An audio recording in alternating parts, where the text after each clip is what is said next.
Um dia depois da morte da modelo no Rio com intoxicação por anabolizante animal, nossos repórteres flagram a venda ilegal do produto em São Paulo. Motociclista que filmou o próprio assalto diz como tentou escapar dos ladrões. Conselho Federal de Medicina reduz índice de massa corporal mínimo para a cirurgia bariátrica. Acusado de fraude e corrupção privada, Neymar vai depor na Justiça da Espanha. Em denúncia ao Supremo, procurador-geral aponta organização criminosa em empresa ligada à Petrobras. Na série especial, a paixão dos surfistas que fazem de tudo para ficar perto do mar. Olá, boa noite para você. Foi enterrado hoje no Rio de Janeiro o corpo da modelo que morreu depois de ser submetida a um procedimento estético no rosto. A polícia vai ouvir o médico que atendeu essa jovem e as enfermeiras para saber o que teria provocado a parada cardíaca na modelo finalista do concurso Musa do Brasil. O resultado da necrópsia foi inconclusivo. Só exames complementares vão poder constatar o que provocou a morte de Raquel Pontes dos Santos, de 28 anos. A modelo passou mal ao realizar um procedimento estético no rosto, feito pelo médico Wagner de Moraes, na clínica dele em Niterói. Acreditando que isso tenha sido feito dentro de um processo seguro, tá? Eu não acredito. Tá? Eu não acredito que seja justificativa, mas assim, realmente tem que ver, porque assim, a gente não estava lá para saber, foi feito só isso mesmo, teve algum procedimento a mais, não teve. O atestado de óbito assinado pelo próprio doutor Wagner indicou morte por causa desconhecida e intoxicação exógena por aplicação de anabolizante animal. A polícia quer entender por que a declaração tem o carimbo de hospital municipal se após passar mal, Raquel foi levada para uma unidade de saúde particular. O cirurgião que fez o procedimento na modelo já foi chamado para depor. Outros profissionais de saúde que atenderam a paciente também serão ouvidos. A polícia ainda vai verificar se alguma substância usada durante o procedimento pode ter sido a causa da parada cardíaca. No momento ainda não temos nenhum documento hábil que possa nos garantir que houve qualquer erro, qualquer falha na intervenção estética que ela sofreu. A família de Raquel ainda não decidiu se vai processar o cirurgião. A modelo Raquel, segundo a família, usava um produto veterinário para tirar o apetite e dar bem-estar. Só que essa substância causa dependência e traz riscos para a saúde. Deveria ter a venda controlada, mas não foi o que flagramos. Nosso produtor não teve dificuldade para encontrar a substância em lojas de produtos agropecuários e até em pet shops. Injetável? Injetável? É um só. A ampola é vendida fora da caixa por R$ 11.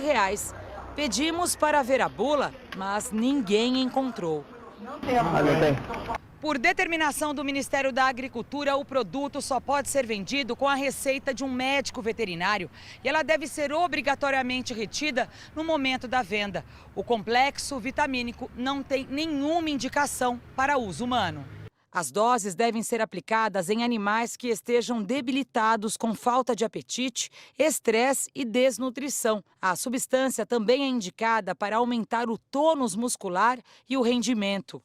Em páginas da internet, usuários relatam os efeitos do uso do produto e alertam que não conseguem abandonar o uso. Esta cardiologista explica que no composto há uma substância derivada da anfetamina, que causa dependência. Dá um estímulo, uma energia, uma vontade de treinar muito grande e não só treinar, fazer as outras coisas do dia a dia e ao mesmo tempo gera um bem-estar. E o que parece ser um benefício é uma armadilha para o organismo. Esse paciente vai ter sintoma depois quando tiver as suas complicações. Então tem os picos hipertensivos e tem também o aumento da frequência cardíaca, que são as taquiarritmias. Isso tudo lesa o coração de tal forma que esse paciente pode vir a ter uma insuficiência cardíaca. Mata? Mata. É isso que a gente precisa repetir, né? As pessoas têm que entender que mata, pode matar. Agora vamos falar de um outro assunto importante de saúde. O Conselho Federal de Medicina mudou as regras para a realização de cirurgias bariátricas, que são conhecidas como redução do estômago. E a mudança é a seguinte: o índice de massa corporal foi reduzido, mas a decisão recebe críticas de alguns médicos. O peso diminuiu. Agora, para fazer a cirurgia bariátrica, o índice de massa corporal exigido dos brasileiros é menor. Era de 40 e passou para 35. Essa alteração equivale a uma troca de 123 quilos para 108 quilos de peso mínimo para um homem de 1,75 m poder se submeter à operação. Além disso, o número de doenças relacionadas à obesidade que podem levar a uma indicação da cirurgia agora é de 21, o que facilita ainda mais a aprovação do procedimento. Mas para adolescentes com idade entre 16 e 18 anos, as regras estão mais rígidas. Além de uma avaliação de risco-benefício, é necessária a presença de um pediatra na equipe médica e um exame que comprove o fim do crescimento ósseo do paciente. Dor nas pernas, insatisfação com o corpo. Sandra sente as consequências da obesidade desde os 12 anos de idade. A empresária, hoje com 110 quilos, só conseguiu emagrecer com a ajuda de remédios e uma única vez.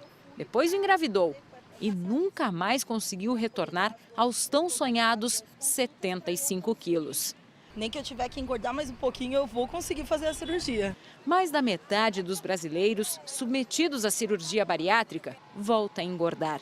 Por isso, essa endocrinologista alerta: só a cirurgia não resolve.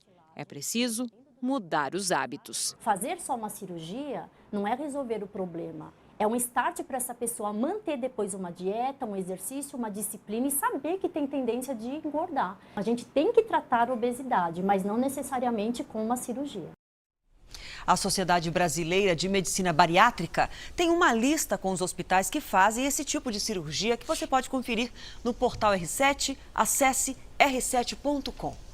Agora uma notícia preocupante. Tem faltado vacinas nas unidades de saúde de todo o país. O Ministério da Saúde não tem conseguido atender a procura pelas principais doses. Rafael foi mordido pelo cachorro de estimação e teve muita dificuldade para encontrar a vacina contra a raiva. O único lugar em Belo Horizonte, e Belo Horizonte, região metropolitana inteira, que tem a vacina de rábica é aqui. O outro lugar nenhum tem. O mesmo problema ocorre com quem precisa das vacinas que imunizam contra difteria e tétano e contra a febre amarela. Essa mãe vem tentando há 3 meses. Ela não foi protegida, então eu me sinto mais preocupada ainda. O Ministério da Saúde diz que a situação por aqui se normaliza no mês que vem e recomenda o uso racional das vacinas para não acabar com os estoques.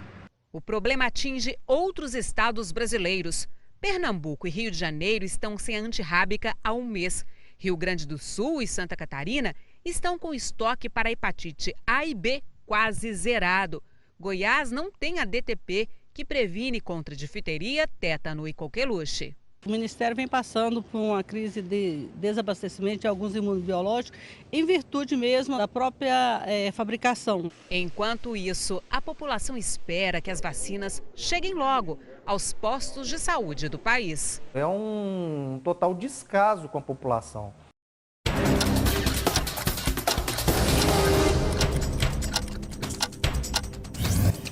O professor Adlene Richer, da Universidade Federal do Rio de Janeiro, condenado por terrorismo na França em 2009, avisou por e-mail à direção da universidade que vai deixar o Brasil.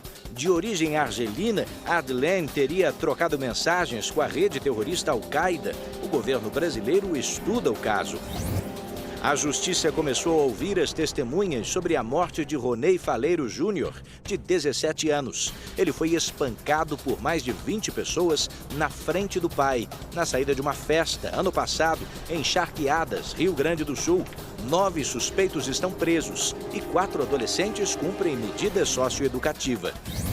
5 cidades do Vale do Ribeira, em São Paulo, estão debaixo d'água. O nível do rio Ribeira de Iguape voltou a subir depois das fortes chuvas que atingem a região. Dezenas de famílias estão desalojadas. Bom, e você sabe que as chuvas de verão têm aumentado o uso de um acessório, pelo menos pelas ruas de São Paulo. Não tem jeito, né? A gente está falando do guarda-chuva, que muita gente só lembra na hora do aperto. Para aproveitar essa procura, as fábricas brasileiras pretendem ultrapassar as vendas dos produtos importados que estão mais caros por causa da alta do dólar. A proteção na chuva é improvisada. Quando você saiu não estava chovendo?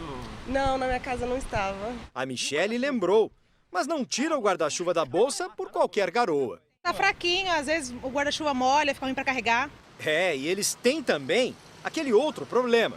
Perde muito guarda-chuva? Perde, bastante. 1 por semana. A Lucineide se incomoda ainda mais com a falta de resistência de alguns produtos. O meu quebrou, automaticamente joguei na lixeirinha ali, passei na banquinha do tiozinho e já comprei outro. Nos dias de sol, ninguém lembra que precisa ter um destes. E eles ficam aqui no cantinho, sem nenhuma procura. Mas se está chovendo, a banca vende rapidinho pelo menos 20 destes. Os menores custam R$10, já os maiores, R$30. E o que todos eles têm em comum é a origem. É tudo fabricado na China. De lá vem a maior parte das importações brasileiras de guarda-chuvas. No ano passado, o país gastou $10 milhões trazendo esses produtos. A concorrência, principalmente dos chineses, de uma década para cá, provocou o fechamento de muitas fábricas brasileiras. Esta, na zona leste de São Paulo, mudou. Passou a fazer só produtos personalizados, usados por empresas, em eventos ou como brindes. Agora, com a alta do dólar deixando os importados mais caros, vai apostar de novo nos consumidores em geral, com vendas pela internet. A gente acredita que os consumidores vão voltar a se interessar por produtos nacionais. E é uma grande oportunidade da gente colocar inovação no mercado e diferenciar do importado, né? E o mercado é grande, com tanta gente sempre precisando de um guarda-chuva novo na hora do aperto. Quando tiver que andar bastante tempo debaixo de chuva. Aí passa e compra. E aí deixa no próximo lugar e renova. Perde de novo. Comprei o meu ontem. O Jornal da Record mostrou ontem um flagrante, um motociclista que gravou a própria queda ao tentar fugir de um assalto na linha amarela no Rio de Janeiro. Bom, já recuperado, esse motociclista de 21 anos conta como foram os momentos de tensão. Arranhões nos braços e nas costas. As lesões foram no momento da queda. Ferimentos leves para quem escapou por pouco da morte. O próprio policial que me atendeu lá no hospital, ele chegou para mim e disse: cara, tu viu 2 vezes. Uma quando você caiu e não morreu e outra quando eles não pararam para te atirar. A tentativa de assalto foi na linha amarela. O motociclista seguia em direção ao centro do Rio. Neste momento, ele é surpreendido por 2 homens em uma moto. Um dos criminosos mostra a arma debaixo da camisa. O motociclista continua e o homem ameaça sacar. A vítima tenta fugir, mas perde o controle da moto e cai. As imagens foram gravadas por uma câmera acoplada ao capacete. O garupa reparou que estava sendo filmado, foi no momento que ele sacou a arma para mim. E naquele momento eu tinha quase certeza que eles iam abrir disparo, então eu optei por dar fuga. E numa ação arriscada, ele conseguiu enganar os criminosos. No limite, eu tentei tirar da saída porque eu achei que eles iam acabar pegando a saída e não teriam o mesmo raciocínio que eu. Segundo a polícia, a moto usada no assalto ao motociclista foi roubada na linha amarela no mês passado. As imagens registradas por ele ajudaram a polícia a identificar os 2 assaltantes. Os agentes fazem buscas em comunidades da zona norte do Rio para tentar prender os criminosos. Passado o susto, o motociclista agora só quer esquecer o que passou. Ganhei uma nova vida. Para mim, todo dia 9 agora vai ser um novo aniversário. Os 10 Mandamentos, o filme atingiu hoje uma marca histórica, antes mesmo de estrear. Há 2 semanas da estreia, Os 10 Mandamentos, o filme já tem garantidos 1,5 milhão de espectadores. Os ingressos antecipados marcam um recorde na história do cinema no Brasil. É a primeira vez que um filme supera 1 milhão de entradas na pré-venda. Uma evolução sem precedentes, segundo a distribuidora Paris Filmes. Nos primeiros 5 dias, 401 mil ingressos foram vendidos. 3 dias depois, o número subiu para 460 mil. E hoje, em 12 dias de venda antecipada, alcançou 1,5 milhão de ingressos. A história bíblica deixou rapidamente para trás o campeão de pré-vendas anterior. a saga Crepúsculo Amanhecer, parte 2, que totalizou 645 mil ingressos em 2 meses. E o filme Os 10 Mandamentos também bateu outro recorde. Será exibido em 1000 salas de cinema em todo o país. Nunca um filme nacional ocupou tanto espaço. A notícia dos recordes foi destaque na imprensa hoje.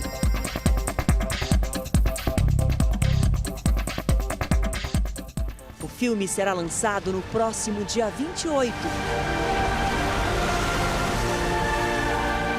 O sucesso que já havia encantado milhões de pessoas na tela da Record em 2015, agora terá cenas exclusivas e um final inédito.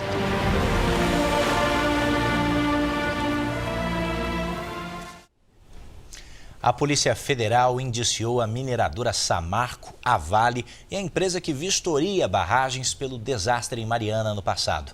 As informações ao vivo com a repórter Akemi Duarte. Boa noite, Akemi. Olá, boa noite. Além das empresas, 7 pessoas também foram indiciadas, entre técnicos, diretores e o presidente da Samarco, Ricardo Vescovi. Todos vão responder por crime ambiental provocado pelo rompimento da barragem de Fundão. O desastre em Mariana deixou 17 mortos. A Samarco informou que não concorda com os indiciamentos, porque até o momento não há uma conclusão pericial técnica sobre as causas do acidente. Já a Vale e a Vogue BR disseram que, por enquanto, não vão se pronunciar. E hoje, a mineradora Samarco entregou um plano de emergência para um eventual rompimento das barragens de Germano e Santarém. Pelo atraso na entrega desse plano, a empresa vai pagar uma multa de R$1 milhão. De Belo Horizonte, Akemi Duarte.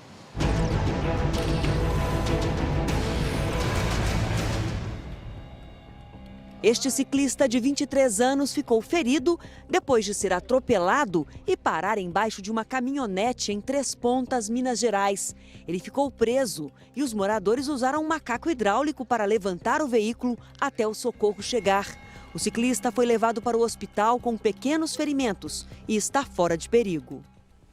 No Rio de Janeiro, imagens gravadas dentro de um dos principais hospitais do estado mostram a situação precária que pacientes e acompanhantes enfrentam diariamente. Veja as imagens. Com uma câmera escondida, a produção da TV Record registrou a agonia de homens e mulheres que lotam os corredores do Hospital Estadual Carlos Chagas.